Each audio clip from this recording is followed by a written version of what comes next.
Bienvenidos un martes más a las 8:45. Hoy nos acompaña Silvia Gereda, que todos pensaban ustedes que había sido tachada como el Tribunal Supremo Electoral ha tachado a los diputados. Bueno, pues no, aquí está reincorporada y sin recurso ni amparo a la CC. Ella solita ha venido y hoy nos acompaña. Merecidas. Eso está bien, merecidas vacaciones como debe ser. Vamos a hablar precisamente en este primer tema de lo que yo les presentaba un poco en broma. Las acciones que ha tomado el Tribunal Supremo Electoral y el impacto que tiene, ha tenido o puede tener en candidatos y partidos políticos, además de algunas preguntas que usted ya por Twitter se han adelantado a hacer. Para ello nos acompaña una magistrada del Tribunal Supremo Electoral, doña Ana Eli López Oliva. Magistrada, buenas noches. Buenas noches. Y con ella vamos a tener la conversación sobre las preguntas que aquí hemos preparado y aquellas que ustedes nos harán. Así que, doña Silvia. Muchísimas gracias, adelante. Pedro. Bienvenida, magistrada. Pues hoy tenemos una noche, como decía Pedro, muy activa en redes sociales, la ciudadanía preguntando y queriendo saber, que usted nos explique a qué se deben todas estas medidas que mucha de la población primero no esperaba, se consideran inclusive drástico, donde se está negando la participación de muchos políticos relevantes. Tenemos a Suri Ríos, Alfonso Portillo, Salvador Gándara, más de 15 diputados del partido Todos, otros tantos del partido de Líder. Cuéntenos qué está pasando y cuál es la base legal sobre la cual el TSE está actuando en estos momentos. Bueno, buenas noches, gracias por la oportunidad. Yo creo que sí es importante que la población tenga claro cuál es el camino que el Tribunal Supremo Electoral en este orden de ideas ha venido siguiendo. Primero, son dos momentos. El registro de ciudadanos, que es quien califica toda la papelería, lo mero formal, y la idoneidad. El tema con la idoneidad es que los tribunales anteriores no lo habían tomado en cuenta. Es un artículo de la Constitución, el artículo 113, que exige que cuando hablamos de funcionarios o empleados públicos, estos, lo único que tenemos o lo que debe prevalecer es su capacidad, su idoneidad y su honradez. Son temas subjetivos, si así queremos, pero que son reales. Es decir, en el caso del candidato Portillo es realmente obvio y vox populi, y además yo diría caso notorio el hecho de que su idoneidad sí puede ser cuestionada de forma fehaciente. Es decir, él es confeso, condenado, y luego confeso, no condenado. Tiene sus varios eventos en su historia vinculados al Estado, vinculados a su ejercicio como gobernante, que lo hacen susceptible de tacha en este momento. Tenemos aquí alguna pregunta en relación con estos temas que van a ser recurrentes, ¿verdad? Claro. Porque alguien dice, mire, si es legal que el Tribunal Supremo Electoral le niegue la inscripción a Ríos, se refiere a Suri Ríos y a Portillo, o hay intereses ocultos de Valdizón y de Líder. Lo dice tal cual, claro. Hagámoslos más extensivos, es decir, ¿cómo ustedes no demostrarían, pero así harían ver a la ciudadanía su credibilidad? ¿En qué sustentan decir, oiga, mire, cuidado, nosotros estamos actuando en parámetros honestos? Yo escuchaba precisamente, comentábamos esto fuera de cámaras, yo escuchaba al señor Portillo diciendo esto, que era el partido de Valdizón quien estaba tras esto. Nada más lejos de la realidad. El Tribunal Supremo Electoral es totalmente independiente y ha venido actuando independiente y consecuentemente. Es decir, en ningún momento se ha dejado manipular, nadie lo ha intentado, que creo que es más importante decir que nadie lo ha intentado. Nadie ha llegado al tribunal a ofrecer o a proponer o a exigir de ninguna manera, y el tribunal ha actuado apegado a la Constitución y apegado a la ley. Nada más. Muchísima de la ciudadanía se pregunta por qué, si es evidente que el partido Líder, encabezado por Manuel Valdizón, ha atravesado ese límite de financiamiento de campaña, todavía se le permite a él continuar participando. Es obvio que él ha tenido una campaña millonaria en vallas, en televisión, en radios. Magistrada, ¿qué se debe que no se ha podido cuantificar realmente cuánto es el monto de la inversión que ha hecho el partido Líder? Se cuantificó en 35 millones y algo. Son 58 el techo. ¿verdad? Tiene 35 millones y algo. Yo entiendo que solo sumando las vallas, mucha gente dice, mira, solo sumando las vallas para el precio al precio al público, que son $5,000, esto se pierde. Es decir, es mentira que son solo 35 millones. Pero nosotros nos basamos en la documentación que ellos nos presentan. Y aparte de eso, perdón, sí tenemos un estudio de medios. Entonces tenemos la parte de medios, que es lo que nosotros podemos cotejar con ellos, pero aún en la parte de medios hay los bonos, que ellos siempre dicen y bonificable tanto, ¿verdad? Entonces, sin embargo, aquí estamos midiendo lo que se invirtió en campaña anticipada. Correcto. Todo es una medición completa. Así es, y llega a 35 millones. ¿Cómo se puede hacer, por ejemplo, para que estas bonificaciones puedan ser contabilizadas? Porque al final son tiempo real de aire. Son tiempo real de aire, pero esa es negociación entre el cliente y el canal de televisión, ¿verdad? O la radio, no sé, los dos dan bonificaciones y depende de la cantidad de tiempo más, que ustedes, eso lo saben ustedes mejor que nosotros, la cantidad, entre más tiempo ellos tomen, más grande también es la bonificación. Y hoy día no existe una ley que ponga un límite a estas bonificaciones o un tope. No. Volvamos, magistrada, al tema de la honestidad, la idoneidad y la capacidad. ¿Cómo puede ser una discusión entre ustedes a este respecto? Le voy a poner 2 o 3 ejemplos, no hace falta que usted se ciña a ellos porque evidentemente mostraría claro, preferencias o rechazo. El señor Valdizón, un candidato que copia su tesis, lo digo como lo ponen aquí, alguien que podría no ser honesto. El señor Portillo, un candidato que declara que él efectivamente se quedó con un cheque, alguien que no podría ser honesto. Y otros candidatos que han sido denunciados por sí, no han sido probados, algunos en unos juicios largos donde pareciera que se ve por ahí y otros que no. ¿Cómo se puede llevar a cabo una discusión en esa línea de sutileza y subjetividad?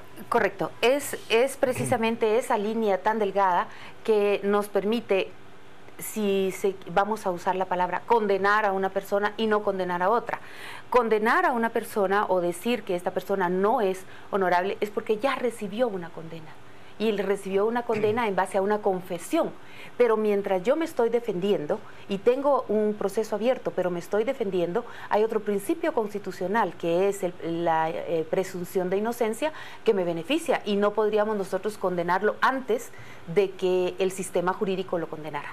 Sin embargo, si hay diputados que han sido sacados o se les ha rescindido, es la palabra correcta, la inscripción, se le ha anulado la inscripción y por señalamientos, digamos, más o menos contundente. ¿Cabe eso dentro de los debates? Eso sumado a otras acciones, es decir, no solamente el hecho de que tengan un antejuicio abierto, sino a que, aunque diga que no, esto es obvio. Por ejemplo, no sé. Es mejor no ponerlo. No poner el ejemplo, pero sí hay casos que aunque digan no, no hay manera de que digan no.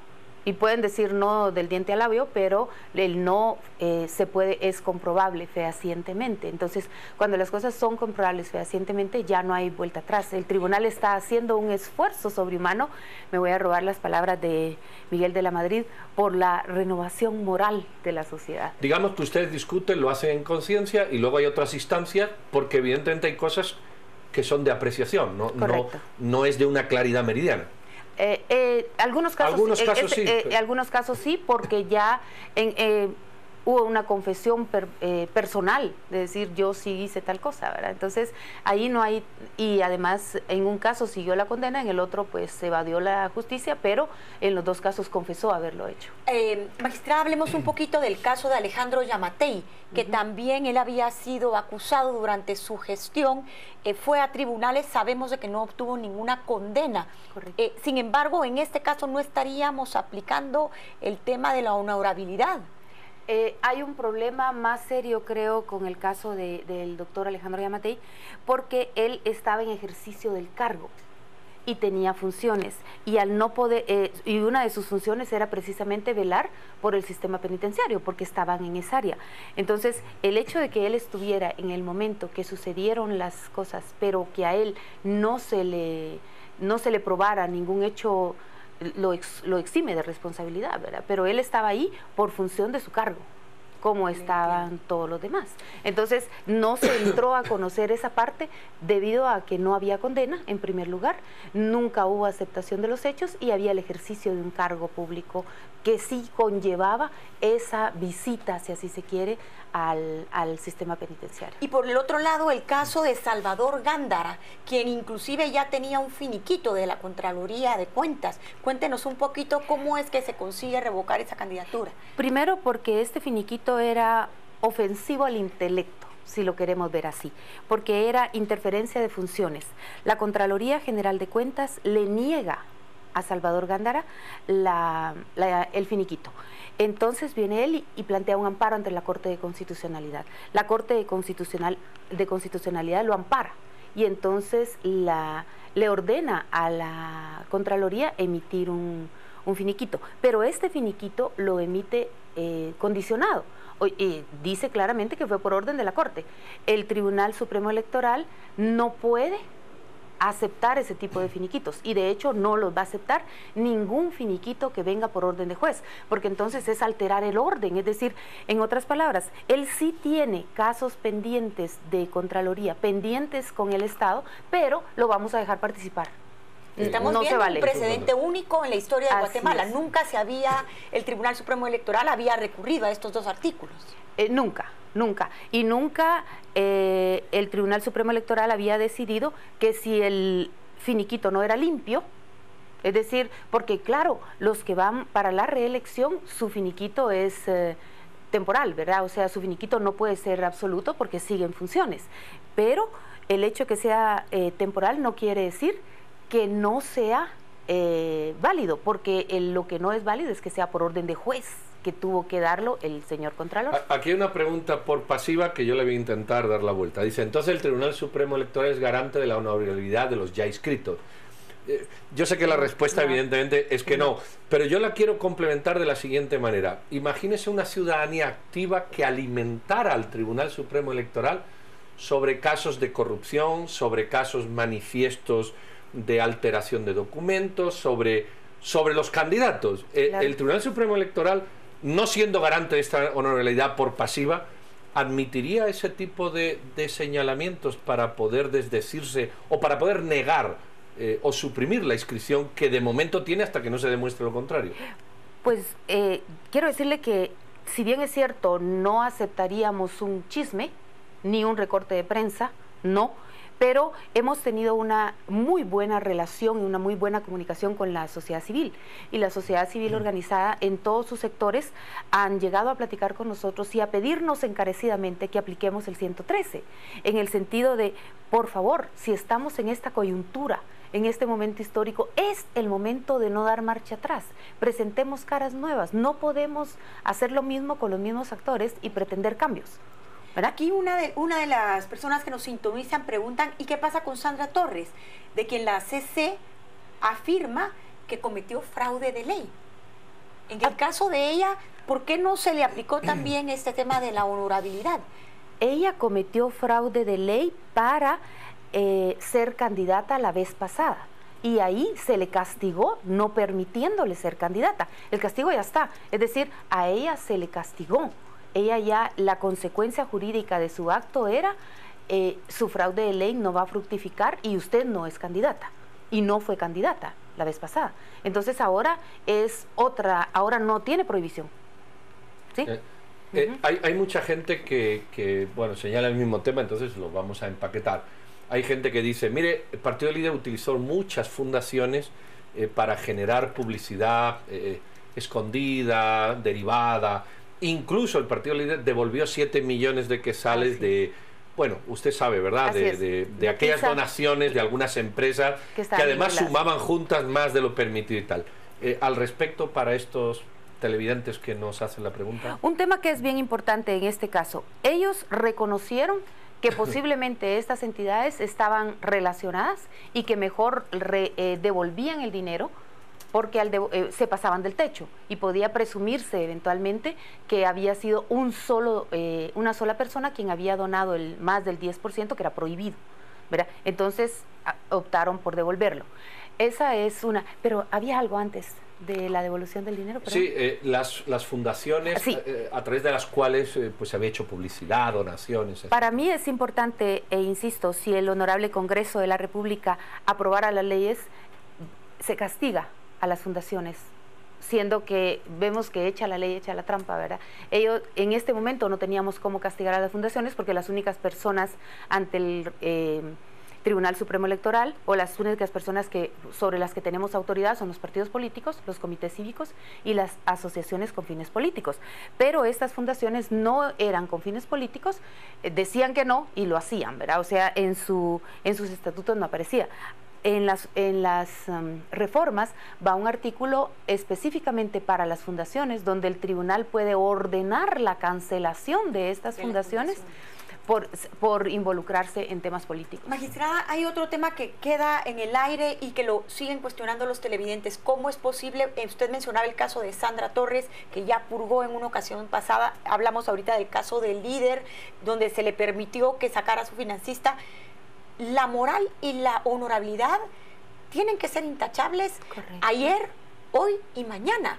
¿Cómo es posible que una ley aplique para hace 4 años, pero ahorita, a pesar de que falló la CC en contra de Sandra Torres, ahora resulta que sí es honorable? Explíquenos un poquito ese juego tal vez de palabras, o cómo la ley se puede interpretar de diferentes maneras. Claro, no.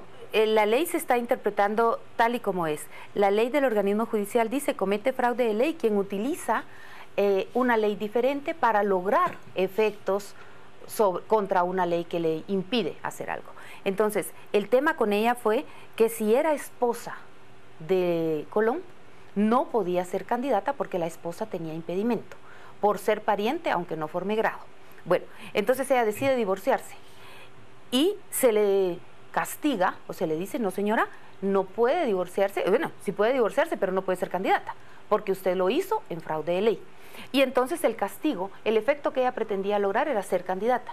El castigo se logra sin embargo, eso lo hace una persona no honorable. Correcto, lo hace una persona con poca solvencia moral, vamos a decirlo así. Pero el castigo lo recibió en su momento. Ahora no le podemos decir que ella no puede ser candidata, que es el objetivo. Podríamos regresar en el pasado de todas las personas. El problema es que vamos a no permitir que nadie participe, porque todos tienen algo en su haber. El tema aquí fue que se le castigó con la no participación. En otras palabras, a la población se le benefició con que una persona que había utilizado fraude de ley no pudiera, como consecuencia de ese acto, llegar a la presidencia de la República. Pero algunas personas dicen: bueno, lo de Portillo fue igual, ya pagó y ahora no. Esa línea fina yo sé que a veces es difícil explicarla, pero sí. ¿Qué le decimos a los seguidores portillistas que dicen: oiga, aplique el mismo criterio, ya cumplí en Estados Unidos, inscríbame? Es diferente, yo creo que el caso es diferente, porque en este caso ella estaba jugando con su yo. Es un acto inmoral, definitivamente es un acto inmoral. Ese divorcio en su momento se censuró horriblemente, pero el otro tema es más difícil porque está en el ejercicio. Son recursos públicos. Son recursos públicos, está en el ejercicio de poder, son recursos públicos y descaradamente dice: sí, es cierto, lo tomo. Mire, la pregunta de ahora es: ya está todo el mundo inscrito, supongamos, ¿verdad? Llegará un momento en que ya están todos inscritos, los que estén con reparos seguirán en sus amparos oportunos, los que no, pues quedarán inscritos. ¿Hay más trabajo por hacer en esos 3 aspectos de honestidad, idoneidad y honradez todavía? Es decir, ¿puede durante el tiempo que va desde la inscripción definitiva hasta las elecciones que ustedes vuelvan a actuar sobre esos 3 parámetros? ¿Qué se tiene que dar? Así es. Tengo entendido que se está haciendo el análisis de los diputados que post inscripción resultaron con antejuicio, ¿sí? Y depende también del informe de CICIG que pueda resultar que tengamos que ocuparnos del 113 nuevamente, ¿verdad? Acudir al 113. El tribunal, así como tiene la facultad de inscribir, tiene la facultad de revocar la inscripción por razones altamente dañinas para la sociedad. O sea, magistrada, que pudiéramos estar acudiendo, por decirlo así, en los próximos meses que nos quedan, a seguir viendo una depuración de candidatos por parte del TSE. Es la idea.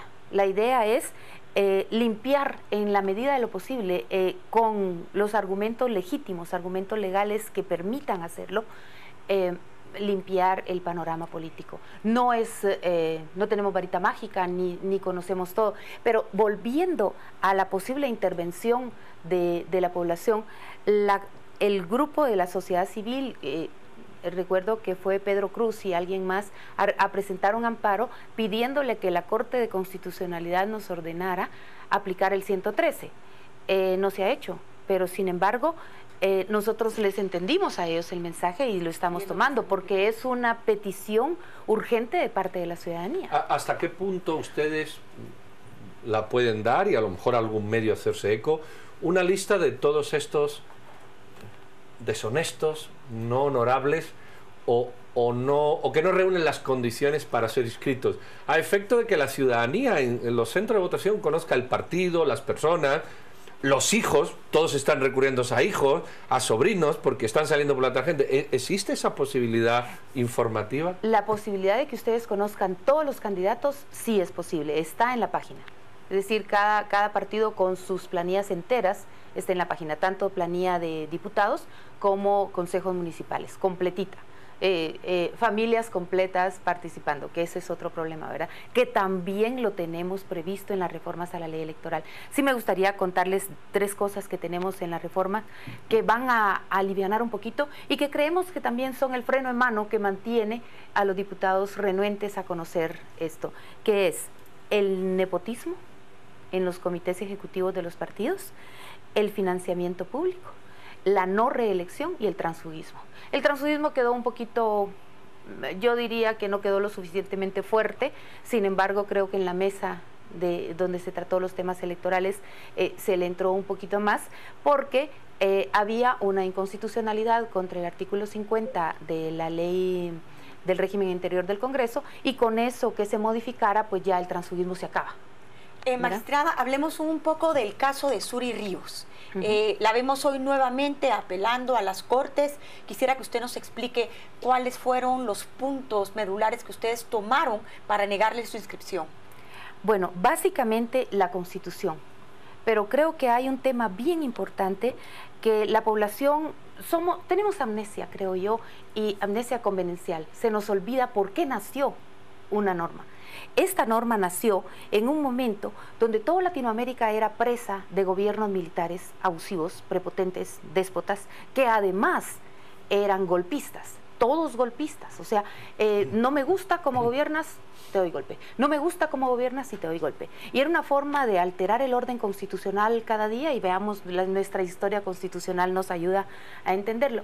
Entonces, la razón, lo que el constitucionalista en ese momento pone en el tapete es: tenemos que encontrar una forma de parar esta situación. Y esta situación solo la paramos castigando ad perpetuum a este hombre. Es decir, si una persona se atreve a dar un golpe de Estado, alterar el orden constitucional o como consecuencia de esto llega a la presidencia de la República, ninguno de sus parientes hasta el 4º grado de consanguinidad y 2º de afinidad podrá llegar al poder. Esa tenía una razón en aquel momento histórico, una razón de ser un paliativo de la situación política que Latinoamérica estaba sufriendo. ¿Usted aceptaría un argumento de la Corte Constitucional que yo le propongo ahora? Lleva usted toda la razón, pero al no ser retroactiva la Constitución se refería a partir de 1985. Correcto. La Corte de Constitucionalidad, de hecho, ha emitido varios dictámenes consultivos, nada más, o sea, opiniones consultivas. Lo lamentable es que la opinión consultiva no es vinculante, entonces nosotros nos tenemos que basar en sentencias. Y si al llegar a la Corte de Constitucionalidad, la Corte dice, mire, en primer lugar, pues la ley no tiene efecto retroactivo. En segundo lugar, los derechos humanos la amparan y todo ciudadano tiene todo el derecho a elegir y ser No puede electo. haber castigos a terceros, ¿verdad? No, exacto. Y en tercer lugar, ella no puede sufrir las consecuencias de los actos de su padre. Aunque la intención inicial de esa ley es precisamente eso, no castiguémoslos para que, protegiendo a su familia, no den un golpe de Estado. Magistrada, y para finalizar, que estamos ya sobre el tiempo, cuéntenos un poquito qué va a pasar con los 4 diputados del partido líder y el antejuicio, qué es lo que se prevé, y también tenemos el día jueves una conferencia de prensa sobre financiamientos de los partidos políticos que dará sí y que estamos todos los guatemaltecos a la espera. ¿Qué es lo que podemos prever en los próximos días? Primero, posiblemente descubrir quiénes son los financistas y por qué estamos como estamos, ¿verdad? Que esa es una de las partes. Pero la otra parte que yo la veo bastante importante es el hecho de que nosotros, el Tribunal Supremo Electoral, sigue teniendo sobre la mesa estos diputados con antejuicios para determinar qué se va a hacer. Recordemos que son casos insólitos, casos que no se habían visto en la realidad, y no hay manera legal de entrarles más que el 113. ¿Verdad? Entonces el 113 se va a volver el cajón el cajón de todos nuestros males, ¿verdad? Pero no se quiere que sea simple y sencillamente tiene antejuicio y lo vamos a condenar. No es así. Hay derecho de defensa, hay presunción de inocencia. Entonces, respetando eso, tenemos que esperar que el Congreso además conozca y declare que el Congreso está haciendo de verdad un freno de mano. Porque no conoce el antejuicio del presidente, no conoce los otros antejuicios, el de Medrano y otros que tiene. Y hoy desconoció la reforma. Y hoy no quiso entrar a conocer la ley, ¿verdad? Muy bien, magistrada López Oliva, muchísimas gracias. Han visto ustedes explicaciones claras y concisas. Estén ustedes de acuerdo o no, ese es otro tema. Y el reto que ha lanzado la magistrada, si tienen pruebas, como ciudadanos activos, apórtenla para que el Tribunal Supremo pueda hacer su trabajo. Exigir responsabilidad sin ser copartícipe de ella es muy sencillo, así que ahí está el reto. Nos vamos con nuestro compañero Juan Carlos para que nos diga lo más, o nos señale lo más característico, lo más significativo de los tuits. Gracias, doctor. Vámonos a las redes. Vemos qué es lo que nos dicen. Que siga la limpieza. Hay tantos candidato ladrón y quieren más, es lo que nos dice José Luis. Esperamos que hagan su mejor esfuerzo. Hay muchos ladrones buscando la reelección. Vamos, TSE, al fin apoyando.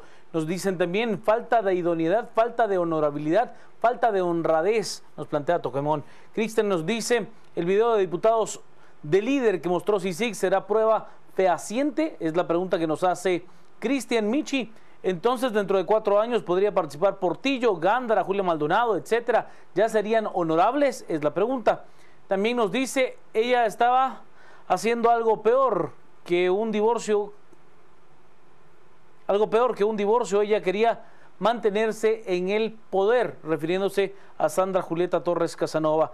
Y con un periodo de elecciones que no participan los no honorables, quedan limpios en 4 años, es lo que nos dice Otto. Son parte de los mensajes que tenemos esta noche a través de las redes sociales. Por supuesto que tendremos una segunda entrevista en este espacio. Desde que nosotros en Noticieros de Canal Antiguo.